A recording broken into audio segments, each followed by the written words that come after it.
Cantemos, hermanos. Se oye un son en alta esfera, en los cielos, gloria a Dios. Al mortal paz en la tierra, canta la celeste voz. Por los cielos alabemos al eterno Rey, cantemos a Jesús que es nuestro bien, con el coro de Belén. Canta la celeste voz, en los cielos, gloria a Dios. El Señor de los señores, el ungido celestial, a salvar los pecadores, vino al mundo terrenal. Gloria al Verbo encarnado, en humanidad velado. Gloria al Santo de Israel, cuyo nombre es Emmanuel. Canta la celeste voz, en los cielos, gloria a Dios. Príncipe de paz eterna, gloria a ti, Señor Jesús, entregando el alma tierna, tú nos traes vida y luz. Haz tu majestad pecado, y a buscarnos te has dignado, para darnos el vivir. A la muerte quieres ir, canta la celeste voz, en los cielos, gloria a Dios.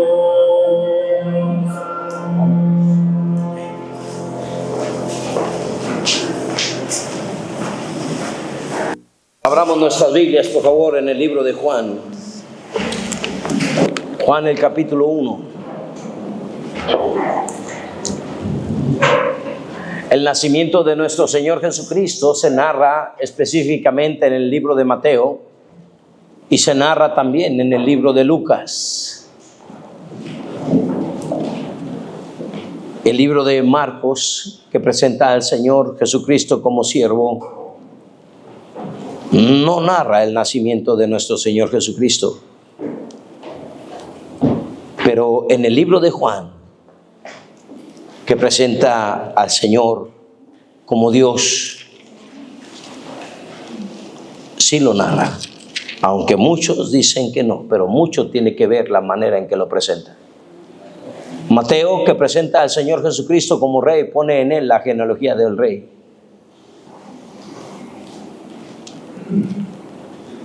El libro de Lucas, que presenta al Señor Jesucristo como el Hijo del Hombre, pone en él la genealogía del Hijo del Hombre, del hombre hecho carne, Dios hecho carne, su encarnación. Insisto en el libro de Marcos. El libro de Marcos lo pasa por alto de alguna manera. No así precisamente el libro de Juan. Porque en él se presenta a Jesucristo como Dios. Y aunque pareciese ser que Juan lo pasa por alto, hay un detallito que muestra mucho precisamente de él. Perdóneme que le tenga de pie un minuto. Lo que celebramos en este tiempo, queridos hermanos, es el nacimiento virginal de nuestro Señor Jesucristo. Cuando agarramos el nacimiento del Señor, Muchas veces nosotros queremos ver fechas. Es que la fecha, y es que la fecha. Sí, entiendo.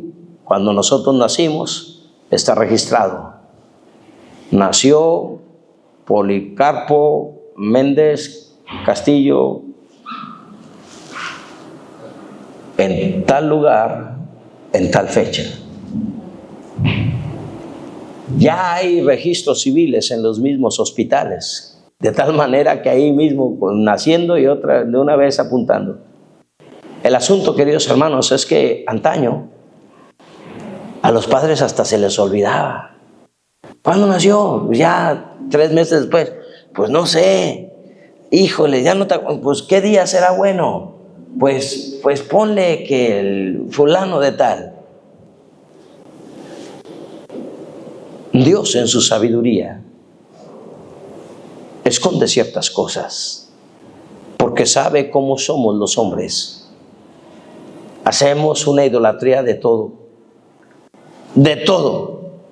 Sencillamente hay hombres que se van a parar frente a una tortilla porque se les apareció la imagen fulana de tal, y entonces ahora van a adorar la tortilla, porque así somos. Los hombres, nuestros antepasados, adoraban a la serpiente, adoraban a cosas que desconocían, como el agua, como el fuego, los truenos. Y eso ha sucedido en todas las culturas, no es nada más de la nuestra. Mas sin embargo, queridos hermanos, Dios muchas veces al conocer y discernir nuestra tendencia, esconde ciertas cosas. Lo que celebramos aquí no es precisamente una fecha. Eso en realidad viene siendo lo de menos. Y pudiéramos examinarla y decir, fue tal o tal. Pero lo que celebramos aquí es el nacimiento de nuestro Señor Jesucristo. Buenos días, ¿estás aquí? Lo que celebramos aquí, en estas fechas, es que Jesús nació. Ahora entendamos algo. El Señor es eterno. Dios, Juan, que presenta al Señor Jesucristo como eterno, lo dice claramente. Él no tiene ni principio ni fin. Se para frente a los fariseos y les dice, antes que Abraham fuese, yo soy. El Señor, no, es que tú naciste. No. El Señor es desde la eternidad y hasta la eternidad. No tiene ni principio de días ni fin de los mismos. De tal manera, queridos hermanos, que Él es nuestro creador, no nosotros creación de Él. Y no hay un día donde se origina y desde ahí comienza. No, Señor. Dios es eterno. Cristo es eterno. Su nombre que se le da cuando se anuncia su nacimiento es, y un niño hijo nos es dado, y llamará su nombre admirable, consejero, Dios fuerte, Padre ¿qué? Padre eterno. No comenzó a ser niño, Él es Padre. ¿Cuántos padres hay? Solamente hay uno. Él es el mismo Dios. Él es el mismo Padre eterno. Y es eterno. Entonces, hermanos, no le pongamos una etiqueta de un día. Lo que celebramos es la memoria de su nacimiento. Jesús nació. Estábamos hablando, hermanos, en esos días le dije, vamos a estar hablando acerca del proceso de su nacimiento. Veíamos la semana pasada, el miércoles pasado, queridos hermanos, acerca de ese nacimiento profetizado, porque fue profetizado, y cómo Dios obró de tal manera que a una familia que Dios había desgajado, dentro de las 4 familias desgajadas que vemos en su propia genealogía, una de ellas, Zorobabel, Dios lo injerta de una manera maravillosa para que por gracia viniera precisamente el Salvador. Seguimos con la historia. Padre, tómanos en tus manos. Bendice por amor de tu nombre la porción de la Escritura que estaremos viendo. Danos sabiduría, gracia y entendimiento claro para poder hablar lo que tu palabra quiere que hablemos en esta hora, lo que tu Espíritu Santo quiere que digamos. Danos tu secreto, danos tu consejo, danos tu dirección, danos tu bendición. ¿Acaso no lo has prometido así? De aquí envías bendición y vida eterna. Te ruego, Padre, que a quienes no conocen del Salvador, en este día tu luz les alumbre firmemente. En Cristo Jesús. Amén. Por favor de sentarse, hermanos.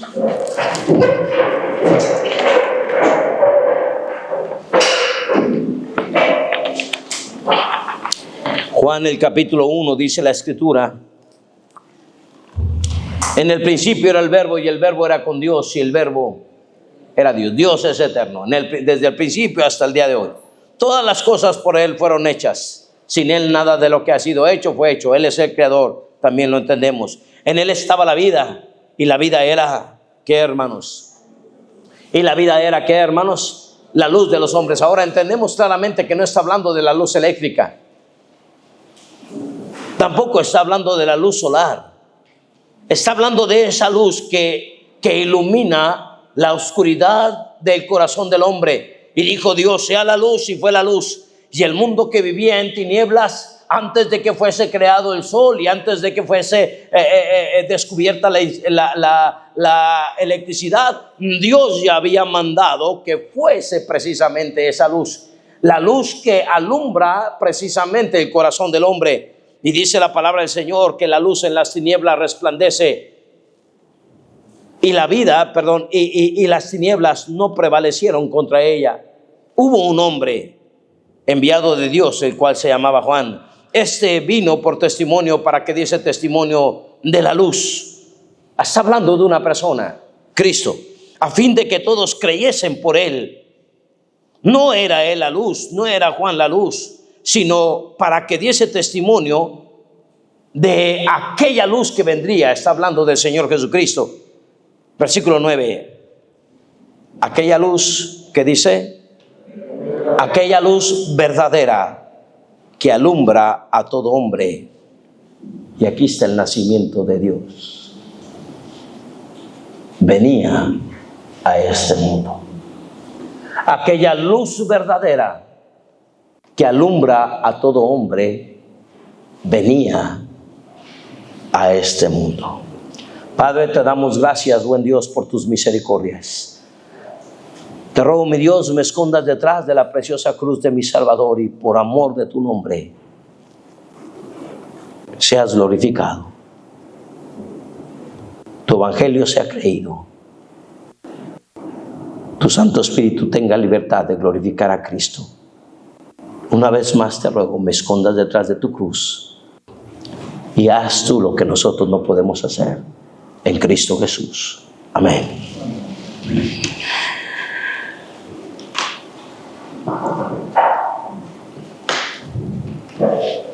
Estamos recorriendo la historia. Dice la Escritura que sucedieron, dice la historia, nos hace entender claramente que sucedieron entre Malaquías y el libro de Mateo. Sucedieron 400 años de silencio. 400 años en donde sencillamente no hubo más revelación. 400 años en donde no hubo profetas guiados por el Espíritu de Dios, obrando y hablando, guiando al pueblo. Todo se acabó. Hasta el libro de Malaquías, hermanos, donde vemos un pueblo enteramente cansado, en donde vemos un pueblo completamente, le pudiéramos decir, hastiado de la gracia del Señor. Vaya conmigo a Malaquías. Antes de Mateo, nada más dele ahí un libro para atrás. Malaquías, si encontró Mateo, el primer libro del Nuevo Testamento, un libro para atrás está Malaquías. Dice la palabra del Señor, vemos ahí las actitudes de los hombres. Y dice la palabra del Señor, versículo 2, yo os he amado, dice Jehová, y dijisteis que esa era la actitud. ¿En serio nos has amado, Dios? ¿En qué nos amaste? Mira cómo nos ha ido. Mira cómo los enemigos se han multiplicado. Mira cómo la maldad ha crecido. ¿En verdad nos ama Dios? Y estas eran las actitudes que ellos tenían. Versículo 6. El hijo honra al padre y el siervo a su señor. Si pues yo soy padre, ¿dónde está mi honra? Y si soy señor, ¿dónde está mi temor? Dice Jehová de los ejércitos a vosotros, oh sacerdotes, que menospreciáis mi nombre y decís: ¿en qué hemos menospreciado tu nombre? En que ofrecéis sobre mi altar este pan inmundo, y dijisteis: ¿en qué te hemos deshonrado? En que pensáis que la mesa de Jehová, adivina qué, es despreciable. Mira nada más las actitudes que tenían. Y Dios tiene que reprocharle precisamente esa actitud necia que ellos habían abrazado. Vaya conmigo por favor al capítulo 2, versículo 17. Habéis hecho cansar a Jehová con vuestras palabras, y dijisteis: ¿en qué te hemos cansado? En que decís: cualquiera que hace mal agrada a Dios o a Jehová, y en los tales Dios se complace. O si no, ¿dónde está el Dios de justicia? Miren nada más qué manera tan perversa de pensar. Pero ellos estaban acabando así porque se habían alejado de Dios. No le reconocían, no le daban gracias. Y una persona que no se acerca a Dios, la insensatez del hombre tuerce su camino. Y luego contra Jehová se irrita su corazón. De tal manera que el no caminar con Dios, queridos hermanos, empieza tergiversando completamente la mente y la vista de aquellos que dicen aún seguir a Dios. Capítulo 3 dice la palabra del Señor, versículo 7. Desde los días de vuestros padres os habéis apartado de mis leyes y no las guardasteis. Volveos a mí y yo me volveré a vosotros, ha dicho Jehová de los ejércitos. Mas dijiste, ¿qué dijeron?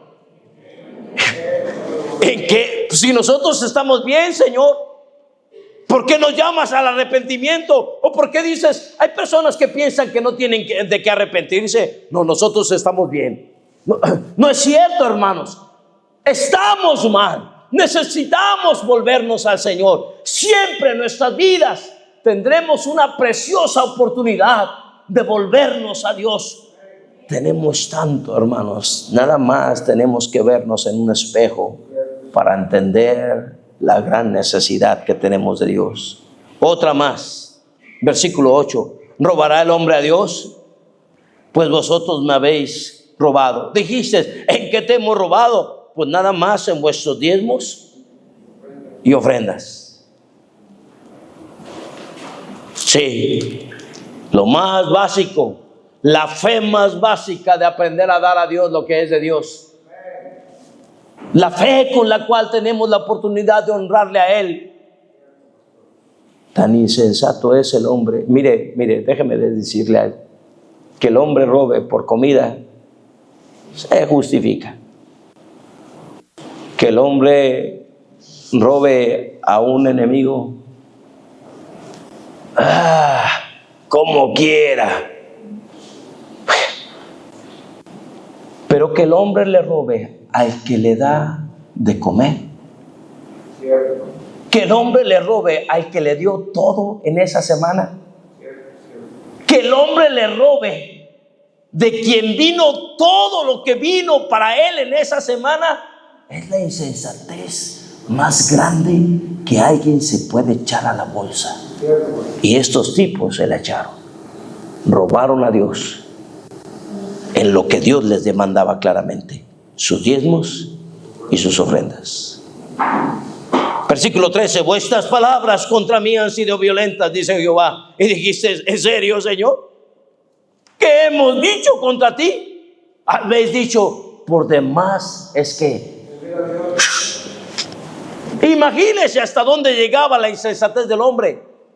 Por demás es servir a Dios. Así estaba acabando el pueblo de Dios.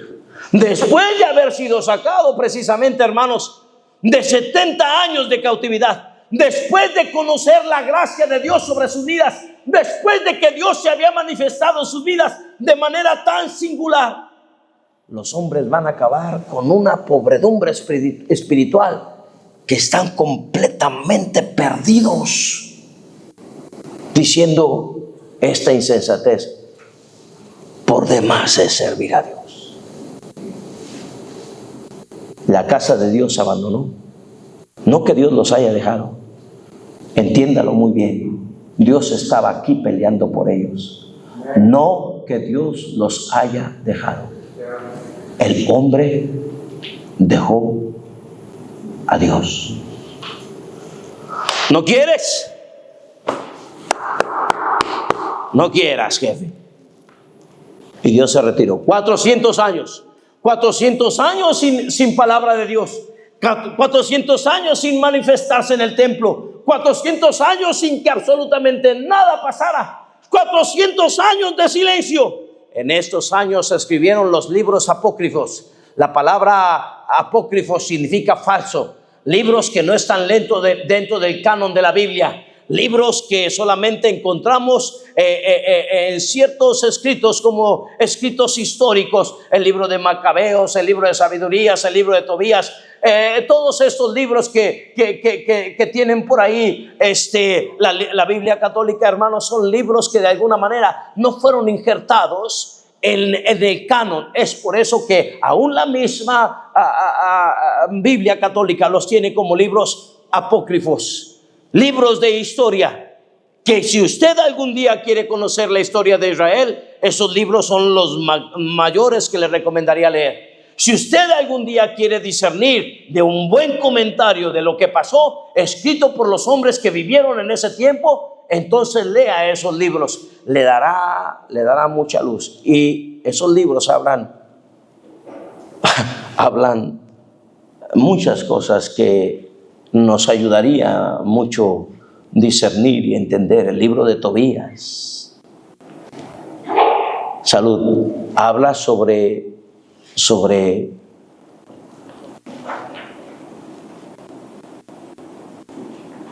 cómo se ofrecía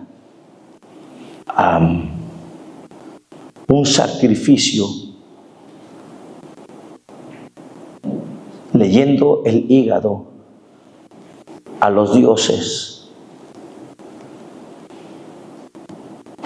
para buscar dirección. Pero no solamente eso.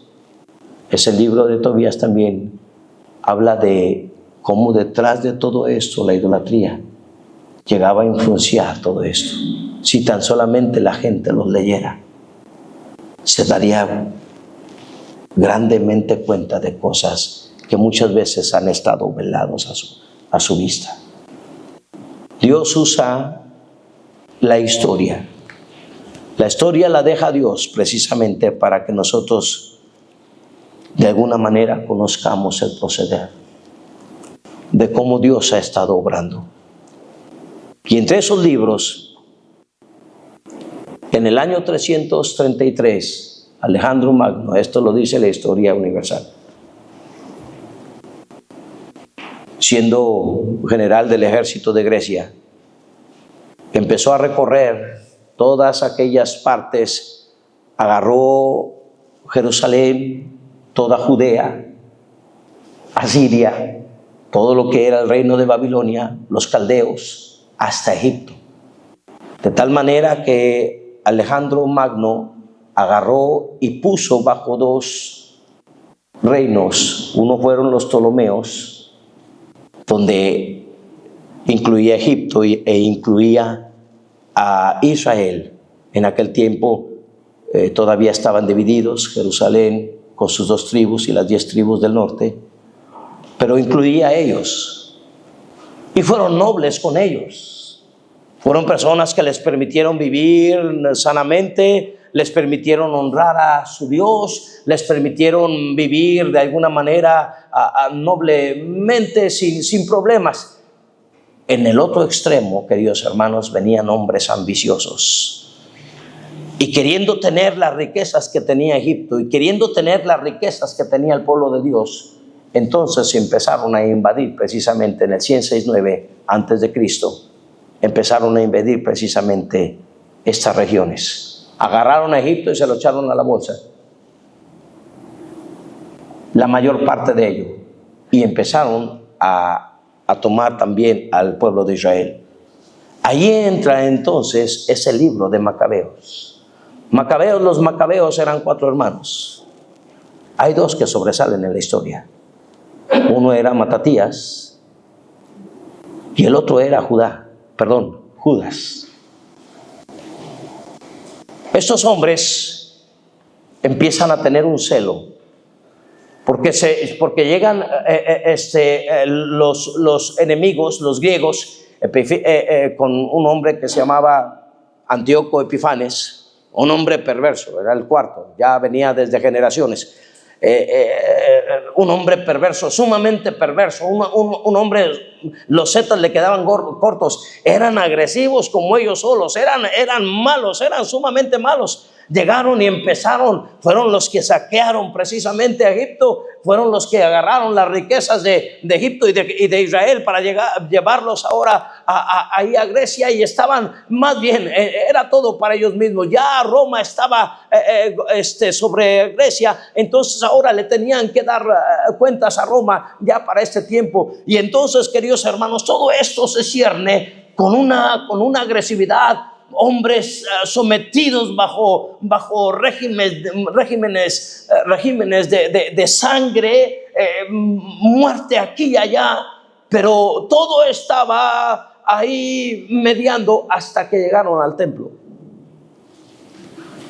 Entendía claramente el asunto de del sacerdocio y cómo los judíos protegían por sobre todas las cosas, protegían precisamente el templo. Entonces ellos, pensando que ahí estaban las mayores riquezas, entraron y empezaron a cambiar los cultos. Entre eso empezaron a ofrecer cerdos. Antíoco Epifanes, para hacerse abominable al pueblo de Dios, agarró un cerdo y lo sacrificó precisamente en el altar de Dios, cosa que ya sabía él que era abominación precisamente para un judío. No solamente agarraron al animalito que era abominación para ellos, un mexicano se lo hubiera hecho carnita, ¿sí me explico? Pero lo agarraron y lo pusieron en el altar de Dios y lo sacrificaron como si fuese el Dios de ellos. Y empezaron a injertar todo este tipo de oscuridad y metieron todo tipo de deidades perversas y muy satánicas. Los hombres empezaron a caer en eso. Eso fue lo que despertó el celo de los Macabeos. No el hecho de que los griegos estaban pisoteando el templo de Dios. El celo en ellos los despertó que el pueblo de Israel, los propios judíos, ahora estaban practicando las mismas prácticas paganas que ellos tenían. Y en eso entonces se levantan estos hombres y empiezan a pelear. Una guerra que duró más de 4 años. Lo increíble era en esta guerra real dentro de la historia. Lo increíble es que eran 4 hermanos. 4 hermanos que ahora estaban peleando no solamente en contra de los griegos, sino que estaban peleando contra el pueblo de Israel. Llegó entonces Matatías, lleno de celo, mientras que uno de ellos adoraba a imágenes bestiales dentro del templo, y mató a un judío. Al momento que él mostró eso, los judíos se le volvieron contra ellos. Eso eran las circunstancias donde vivían. ¿Por qué cree que había tanto endemoniado en el tiempo del Señor Jesucristo? ¿Por qué cree? Vaya conmigo a 1 Corintios capítulo 7, por favor. Capítulo 10. ¿Lo tienes? Ellos habían regresado a la idolatría, cosa de la cual ya Dios los había sacado. tiene? Versículo 19, por favor. ¿Qué digo pues? ¿Que el ídolo es algo? ¿O que sea algo lo que se sacrifica a los ídolos? Antes digo que lo que los gentiles sacrifican, ¿a quién, hermanos? ¿A quién, hermanos? A los demonios sacrifican, y no a quién. ¿Alguna vez usted fue con un brujillo? Ojalá que haya sido hace mucho tiempo antes de ser salvo. Pero si usted llegó a ir con un brujo, personalmente no, pero un amigo de la universidad quería ver si su esposa, si su novia le ponía los cuernillos. Y pues se dirigían, siendo inconversos, se dirigía bajo esto. Y había una señora a la cual le decíamos la bruja maruja. Él dijo, pues voy a ir a que me lea las cartas. Entramos ahí, yo le acompañé, yo no entré, pero de chismoso me asomé. Él entró tenía un cuartito y luego se metían a otro cuarto donde se metió con él. Y en ese primer cuartito me sorprendió ver a ídolos de los que se ven dentro de las iglesias. No faltó un Cristo, no faltó una Virgen. Y uno se preguntaba, bueno, ¿y por qué hay este tipo de idolatría aquí? ¿Que acaso no piden el poder al diablo? ¿Por qué hay este tipo de idolatría aquí? Porque Dios enseña claramente que detrás de los ídolos hay que... Tiene ojos, dice Salmo 115, pero no ven. Tiene boca y no habla. Tiene manos y no palpa. Tiene pies y no anda. No habla con su garganta. Entonces, como una figura hecha de madera o de yeso o de algún metal precioso puede oír? No oye. No ve. No habla. No anda, no palpa. Pero los que están detrás de la idolatría son los que actúan. Por eso cuando vemos en esos 400 años de silencio una oscuridad que se había cernido sobre el pueblo de Dios como nunca antes, una oscuridad donde el pueblo de Dios se había entregado a la idolatría, no nos extraña entonces por qué veíamos tanto endemoniado, tantas personas viniendo al Señor Jesucristo. Pero eran judíos, sí, pero habían abierto la puerta a demonios como no lo imaginamos. Por eso tenemos todo esto que viene alrededor. Y en medio de tal oscuridad, se levanta precisamente esto. Déjenme contarle la historia nada más para su conocimiento. Fue allí y es allí donde entraron precisamente lo que nosotros conocemos como los fariseos, o lo que la Escritura dice como los fariseos. Vinieron hombres de conocimiento profundo de la Escritura. Vinieron hombres que tenían un celo por la palabra del Señor, y ellos precisamente se juntaron con los macabeos, y es ahí donde le dijeron, nosotros lucharemos contigo. Y este cúmulo de hombres instruyeron precisamente al pueblo de Dios para pelear precisamente contra el mismo pueblo, para volver el corazón del pueblo, para respetar el templo y para rescatarlo de la oposición de Antíoco Epifanes. Y es allí precisamente cuando ellos vencieron a Antíoco Epifanes que sucede algo para el pueblo judío que nosotros muchas veces no entendemos, porque no es la misma cultura. Juan capítulo 1, por favor.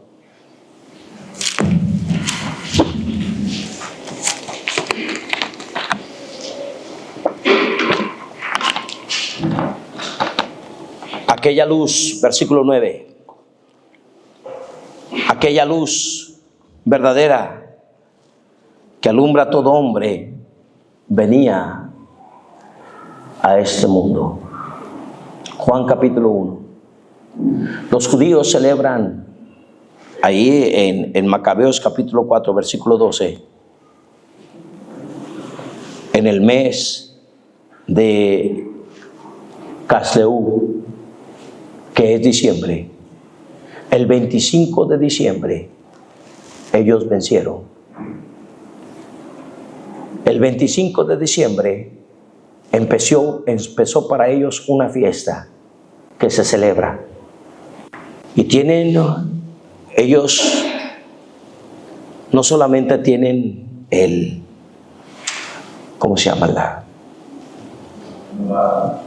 ¿Perdón? No escucho. El candelabro, sí, de 7. Pero te vas a encontrar muchas veces candelabros que no son de 7, son de 8. Y también lo usa el pueblo judío, porque esta fiesta se llevaba a cabo por 8 días.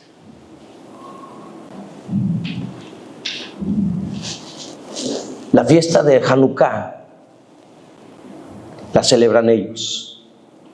El nombre es lo de menos. Lo que significaba precisamente esta fiesta es que ellos, después del templo de haber estado asolado y destruido, ellos limpiaron el templo, santificaron el lugar del sacrificio y prendieron entonces la luz, pero solamente tenían aceite para un día.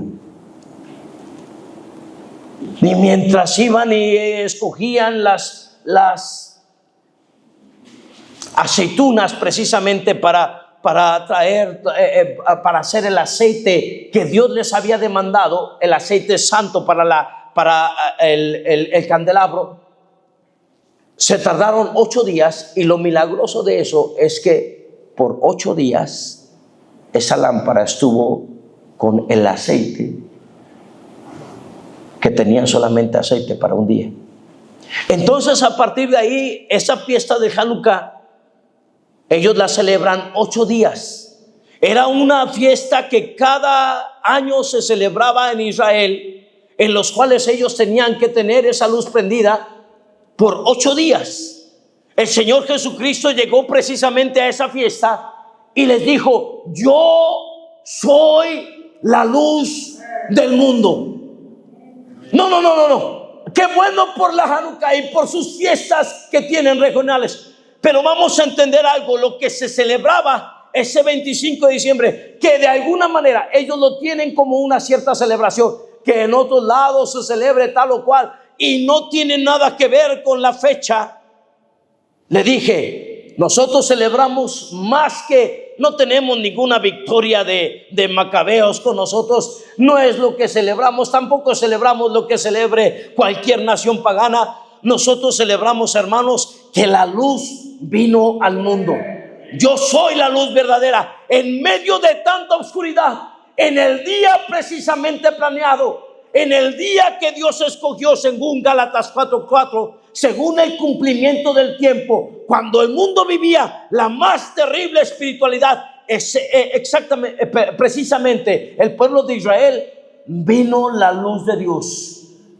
Para ellos, hermanos, guiados precisamente por aquella preciosa estrella, vino la luz de Dios. Para nosotros entendemos claramente que vino la luz del mundo. Veíamos el miércoles pasado, vino por profecía. Sí.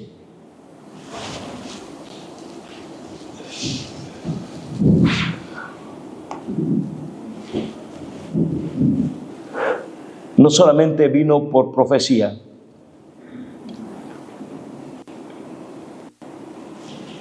Lucas capítulo 1.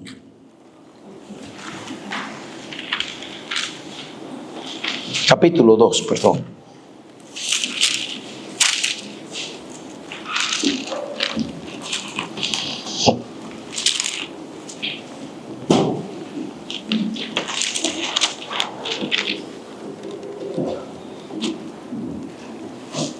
Vino enteramente puro.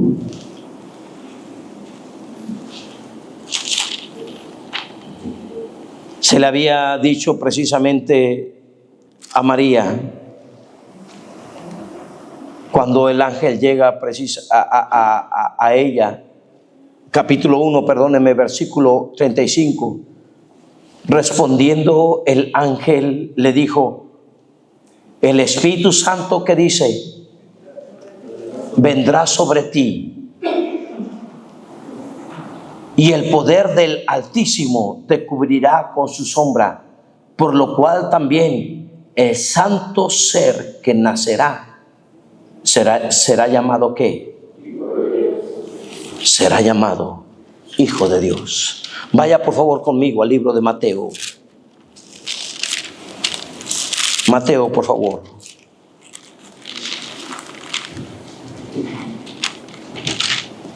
Capítulo 1, versículo 18.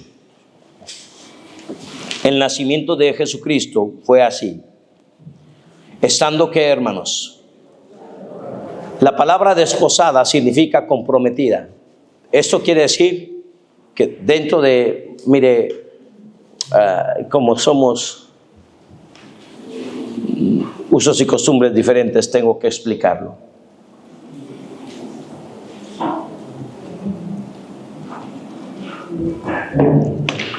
José fue y la pidió.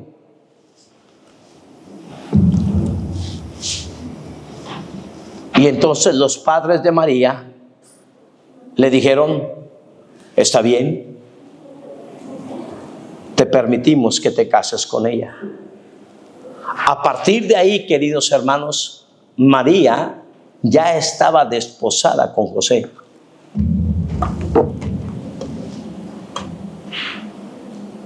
Todavía no se llevaba a cabo la boda, pero ya era su esposa. ¿Sí me explico? Pastor, sí, literalmente, hermanos, ya era su esposa, porque sus padres ya la habían dado. Si quiere poner ahí su chicle en Mateo 1, escuche lo que dice aquí. 2 de Corintios 11, escúchelo. Ojalá me tolerases un poco de locura. Sí, toleradme, porque os celo con celo de Dios, pues os he desposado con un solo esposo para presentaros como una virgen pura. ¿A quién? Sígame, por favor. Mira, para que entienda eso. Usted y yo como iglesia fuimos desposados, mas sin embargo la Escritura dice que ya somos ¿qué? Nosotros somos la esposa de ¿quién? Dios ya nos dice que somos su esposa, pero nada más nos ha desposado. Ya llegaron las bodas del Cordero. Todavía no llegan las bodas, pero ya somos ¿qué? Ya somos su esposa. ¿Sí me explico, hermanos? De igual manera entonces José con María. José fue, la pidió y ya ella era su esposa, ya estaba desposado. Él podía conocerla cuando es un eufemismo de tener relaciones. Vaya conmigo al versículo 18, está ahí Mateo 1. El nacimiento de Jesucristo fue así. Estando desposada María, su madre, con José, antes que se juntasen, se halló que había concebido del Espíritu Santo. Y José su marido, versículo 19, José su marido, como era justo, no quería infamarla. Quiso dejarla secretamente. Y estaba él pensando, diciendo: caramba, ¿cómo la dejo? ¿Cómo me escapo? Porque no la podía dejar así nada más. María se exponía a ser apedreada por el hecho de que, estando ya desposada, sin haber tenido relaciones con José, ella ya estaba embarazada. Y entonces de repente María empezaba a tener ascos y quería vomitar por ahí. ¿Qué te pasa? No sé. Y el ángel le dice: mira, el santo ser que está en ti,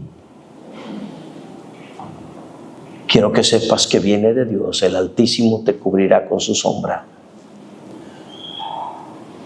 Y José, estando en este dilema, si la dejo o no, versículo 20, pensando él en esto, he aquí un ángel del Señor apareció en sueños y le dijo: José, hijo de David, no temas recibir a María tu mujer, porque lo que en ella hay, porque lo que en ella es engendrado, que dice, hermanos, del Espíritu Santo es. No solamente fue profetizado, su nacimiento es puro. Puro. Todo hombre antes de él y después de él nacería con pecado. La palabra del Señor dice en Romanos capítulo 5, versículo 12: por cuanto el pecado entró en el mundo por un hombre y por el pecado la muerte, así la muerte pasó a todos los hombres, por cuanto todos, ¿qué? Todos somos pecadores. Todos aquí hemos nacido de pecado y se necesitaban precisamente dos: la unión del esperma y del óvulo para concebir a un hombre con naturaleza de pecado. Pero a manera de que el Señor fuese sencillamente puro, el Espíritu Santo lo engendraría, como que si el vientre de María nada más fuese prestado precisamente para incubarlo. Ahí estaba el Señor en toda pureza, apartado. Él es sin pecado. Se levanta el Señor Jesucristo para decirle: ¿quién de vosotros me redarguye de pecado? Nuestro Señor no es un Dios que tenga comunión o se le haya tildado de pecador. Dice la palabra de Dios que era amigo de los pecadores, pero nunca se dijo que tenía la fama de pecador, o nunca se dijo que formaba parte de ellos. El Señor se mantuvo firme, apartándose. Dice la palabra de Dios que fue tentado en absolutamente todo, pero ¿qué? Pero sin pecado. Vaya conmigo por favor al libro de Hebreos.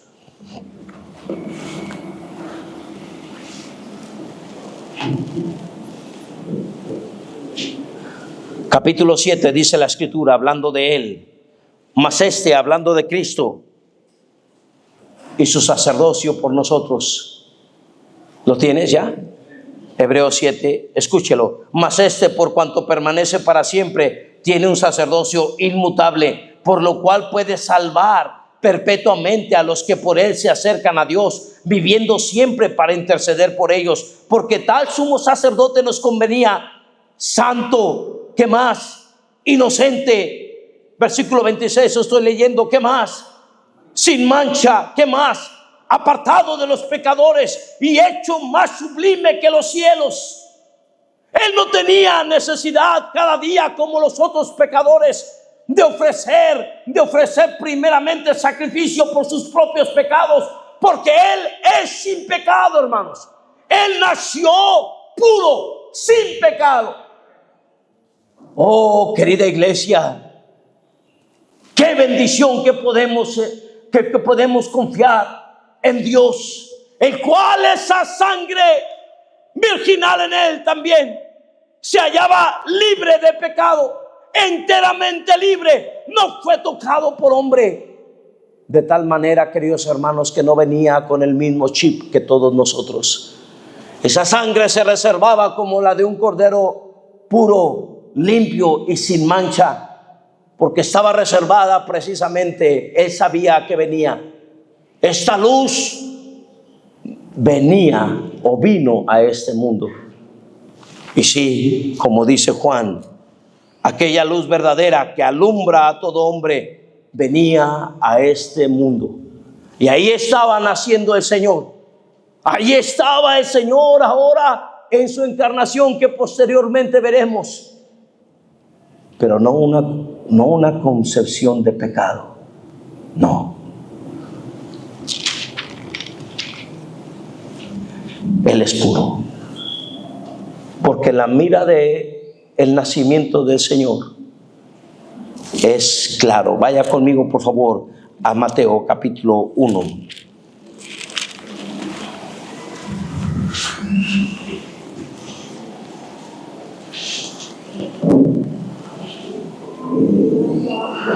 ¿Lo tiene, hermano? Versículo 20. Y pensando él en esto, he aquí un ángel del Señor apareció en sueños y le dijo: José, hijo de David, no temas recibir a María, tu mujer, porque lo que en ella es engendrado, que dice, y dará a luz un hijo y llamará su nombre, ¿qué, hermanos? Porque él salvará a su pueblo, ¿de qué, hermanos? Oh, este ha sido siempre el tormento de todo hombre. El hombre sigue en su oscuridad. El hombre sin Cristo sigue todavía perdido. Pero esa luz verdadera venía a este mundo. Yo soy la luz. Él se levantó con autoridad para alumbrar el entendimiento de aquellos que habían sido cegados por el diablo, de aquellos que andan en sus borracheras y en sus adulterios y en la vida tan pérfida, completamente extraviados de la gracia del Señor. Pero Dios, que es rico en misericordia, hermanos, con su grande amor con que nos amó, aún estando nosotros muertos en pecados, vino y alumbró el entendimiento de los incrédulos, para que le resplandeciese la luz del Evangelio de la gloria de Cristo, cual es la imagen de Dios. Y así vivíamos en oscuridad. Pero Dios dijo: su nombre se llamará ¿cómo? Jesús, porque Él salvará. ¿Es usted salvo? Cristo es su Salvador. Sus pecados han sido perdonados. Entonces usted puede decir claramente que esa luz ya la tiene usted. Halló lugar en su mesón. ¿Sí me explico, hermanos? De lo contrario, queridos hermanos, seguiremos palpando en tinieblas. Y ahí va el hombre tan cerca de los precipicios que llevan a la maldad y terminan en el infierno. Ahí los ves palpando como ciegos, no saben dónde van a caer, no saben en qué tropiezan, sencillamente hasta el día que terminen en el lugar donde Dios ha preparado para todo aquel que rechaza el amor de la verdad para ser salvo. Jesucristo dijo: viene un Salvador. La mira del nacimiento de Cristo no estaba ponerlo en Él como un niñito a quien podamos adorar. No, Señor. Vaya conmigo a capítulo 2. Mateo capítulo 2.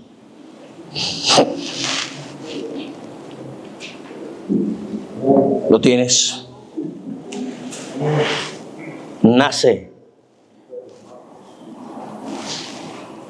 Versículo 9. Ellos, habiendo,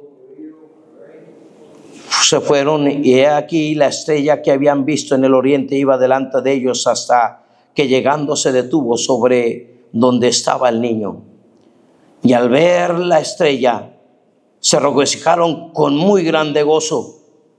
Y al entrar en aquella casa, vieron al niño con su madre María.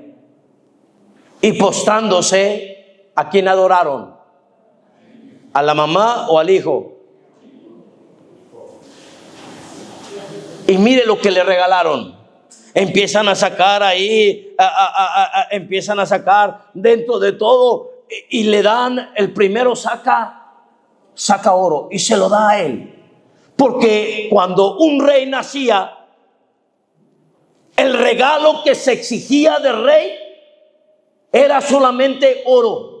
No se le podía regalar madera de tal lugar, no, se le daba oro. Era el regalo que el primero le dio, sacó de entre sus enseres, y para él dijo: para mí ha nacido el rey. Pero ningún niño nace rey. Todos los niños nacen príncipes. Pero es que este no era cualquier niño. Ellos entendían que la luz había venido a este mundo y él era el Rey de Reyes. Por eso en el contexto, ¿cómo se llamaba? Herodes, cuando se les dijo, ¿dónde está el rey? Espérame tantito, el único rey soy yo. No eres el único rey. Ha nacido la luz que ha abierto nuestros ojos para entender que tengo un rey, Cristo el Señor.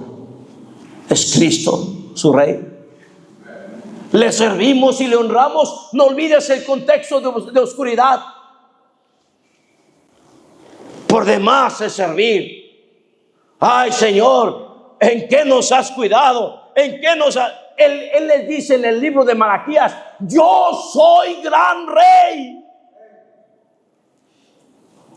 Se va y les dice, vayan y presenten sus ofrendas que están dando. Me dan lo cojo, lo manchado, lo vil y lo que no es. Vayan y preséntelo a su Señor. Dale a tu Dios lo mejor, hermano. Dale el oro de tu vida. No le des una vida completamente manchada por el pecado. Una vida que ya no tiene utilidad. Ya cuando esté viejillo, cuando ya no sirva, entonces ya le voy a servir a Dios. ¿Para qué le das las migajas de tu vida? Preséntalo eso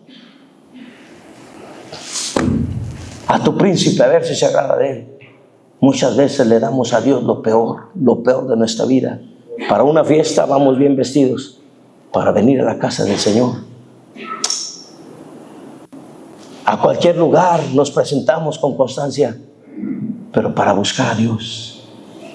Cada mañana lo buscas, te presentas delante de Él. Consideras. Yo recuerdo cuando la gente antes iba a los bancos. No, hombre, se vestían. Iban a un miserable banco. Yo recuerdo cuando la gente antes iba a los aeropuertos para volar. No, hombre, iban con sus mejores garras. Hoy en día todos van de chanclas y de shorts. Está bien, no es problema, vamos a viajar. ¿Sí me explico? Que esas cosas se denigren es correcto, pero Dios no cambia.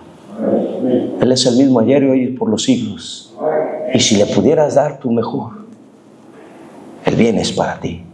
El segundo sacó de entre sus enseres, y me imagino que los ojos estaban pelones. Bueno, si el primero sacó oro, ¿qué va a sacar el segundo? A lo mejor algo mejor. Pero resulta que el segundo saca, adivina qué, incienso. Incienso, sí. Porque era precisamente lo que se ponía a la deidad. Vaya conmigo a Apocalipsis capítulo 5 para que lo entienda. Apocalipsis capítulo 5, dentro de los muchos pasajes que Dios nos habla sobre el incienso, le leo 5:8, dice así: y cuando hubo tomado el libro, los 4 seres vivientes y los 24 ancianos se postraron delante del Cordero, y todos tenían arpas y copas de oro, llenas de ¿qué, hermanos? Que son las que el incienso, son las oraciones. Y él, el segundo, el primero lo reconoció como rey. El segundo, cuando lo vio, dijo: para mí Él es Dios. Solamente a Dios se le ora. Y es por eso que ofreció incienso. Para Él, para usted, Él es Dios. De tal manera que lo buscas. ¿Cuántas cosas cambiarían en nuestras vidas si buscáramos a Dios? Nuestros matrimonios serían diferentes si tan solamente buscáramos a Dios. Su vida estaría plena y bendecida si tan solamente buscáramos a Dios. En su presencia hay plenitud de gozo, delicias a su diestra para siempre. ¿Veis por qué no pedís? Todos sus afanes y todas nuestras limitaciones acabarían si tan solamente aprendiéramos a buscar a Dios. ¿Hasta cuándo? Hasta que se te reviente la presión, que ya no puedas con el hijo rebelde, y vas con el sociólogo, con el psicólogo, con el psiquiatra, con el marihuano de la esquina, con el brujo, a ver si hacen algo con este chamaco. Si tan solamente fueras a Dios, si tan solamente aprendieras a orar y dejases de burlarte de esa manera de tu Dios. Oh, ellos tenían más entendimiento que nosotros, porque la luz verdadera, la que alumbra a todo hombre, había venido precisamente a este mundo. Los hombres que no oran no quieren conocer a Dios. Dice la Escritura, Romanos capítulo 3, versículo 10. No hay justo ni aun uno. No hay quien entienda. Dentro de las personas que quieren andar en su oscuridad, dice la Escritura, no hay quien busque a Dios. Pero uno de los primeros reflejos de una salvación genuina es que se le dijo del apóstol Pablo una vez que fue salvo: he aquí, él ora. Un creyente busca a Dios.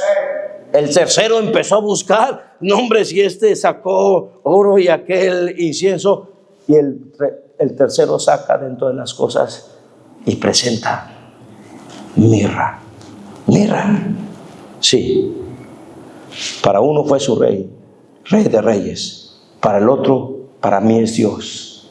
Y el tercero dijo, la mirra era con lo que se ungían a los muertos, pero está hablando de su muerte. Para mí es el Salvador. Esta luz verdadera venía a este mundo. Y en medio de toda la oscuridad que vivía Jerusalén en ese tiempo, en medio de toda la oscuridad que reinaba, sin profecía, sin Dios manifestarse, sin que nada pasase, en medio de tanto endemoniado, en medio de tanta barbaridad, en medio de una sociedad completamente caótica, el Salvador nace. Esta luz vino a este mundo. Para unos fue el Rey de Reyes, otro lo veía como su Salvador, como su Dios, y otro lo vio como su Salvador. Esta luz ha venido a este mundo. Usted, ¿qué cree de Él? Para usted, ¿quién es Cristo? ¿Qué regalo le traes? ¿De qué manera lo quieres honrar? Si crees en su nacimiento, si usted cree en Cristo, quiero que sepa que un día vino a este mundo y nació. Si quieres celebrarlo el 25 de mayo, écheselo a la bolsa. Pero si quieres celebrar con el pueblo de Dios por fe el nacimiento o el hecho de que la luz haya venido al mundo, ¿qué tú le llevas? ¿Qué usted le ofrece? No le des lo peor. Ya el Señor manifiesta en una carta antes cómo estaba el pueblo dándole lo peor. Pero si Él ya vino a este mundo y Él es su luz, le animaría a que cambie su manera de pensar. Dele lo mejor. Padre Celestial, toma en tus manos nuestras vidas.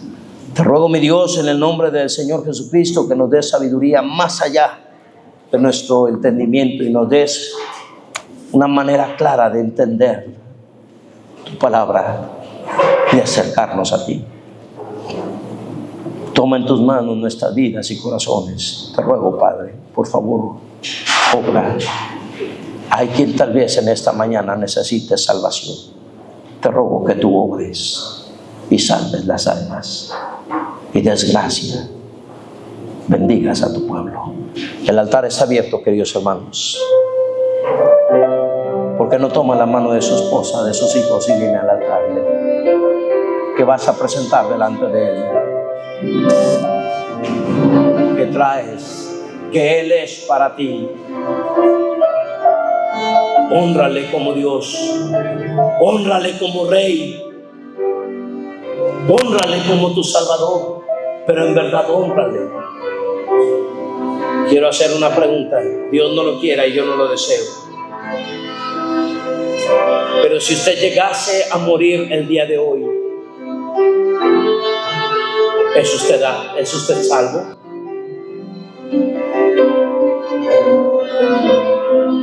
¿Ha recibido a Cristo como su Salvador? Si usted no tiene la seguridad de salvación, ¿por qué en esta mañana no le pide que le salve?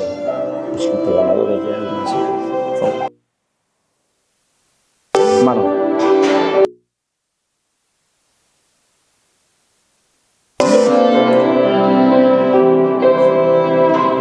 si usted no tiene la seguridad, cuando usted muera, su alma va al cielo. No salga de aquí sin Cristo. Usted ha llegado en una iglesia donde hablamos de Cristo a cada visitante.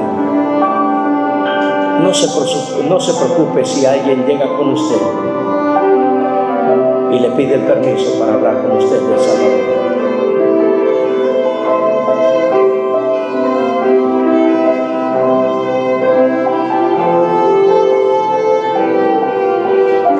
La palabra de Dios enseña que la luz verdadera, no aquella que celebran ciertas fiestas de ciertos lugares, la luz verdadera venía a este mundo. Y el Señor Jesucristo, en medio de esa fiesta Hanukkah, Él se levantó y dijo: yo soy la luz. Venga a Él, confíe en Cristo como el Salvador de su alma. Aquella luz verdadera que alumbra a todo hombre venía a este mundo. Él nació, Él vino aquí, Él murió por usted, derramó su sangre para el perdón de sus pecados y resucitó para que todo aquel que en Él cree no se pierda, mas tenga vida eterna. No tenemos otro afán más que hablarle de Cristo. Y creyente, usted que ha sido salvo, tome decisiones de buscar a Dios. ¿Quién dirá: pastor, yo he sido salvo, pero quiero obedecer a Dios bautizándome? Ore por mí. ¿Habrá alguien así? Si usted ha sido salvo, no hay nada más importante que su obediencia.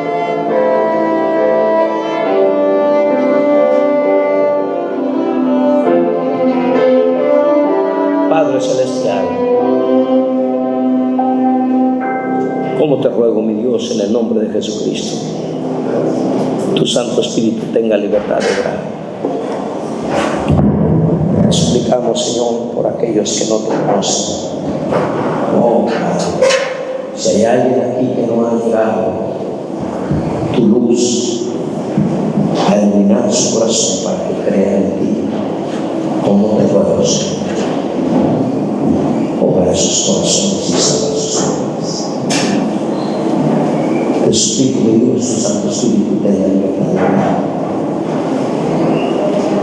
También te pedimos, Señor, que seas tú quien obre, que nos ayude a honrarte a ti en el claro y firme conocimiento de que la luz verdadera vive, Señor. Padre, por favor, bendice. Bendice, oh Dios del cielo, en Cristo Jesús. Amén.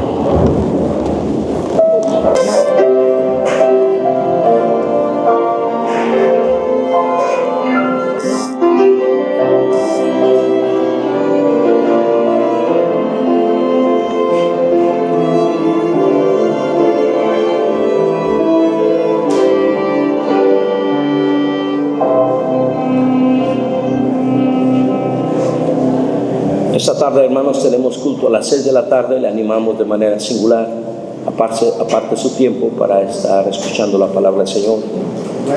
Seguiremos precisamente terminando esta historia, este relato bíblico del nacimiento de nuestro precioso Salvador. Y nuestro último servicio será el martes, hablando del nacimiento de nuestro Señor. Es importante que nosotros no solamente conozcamos, sino también entendamos. Lo veremos en la tarde.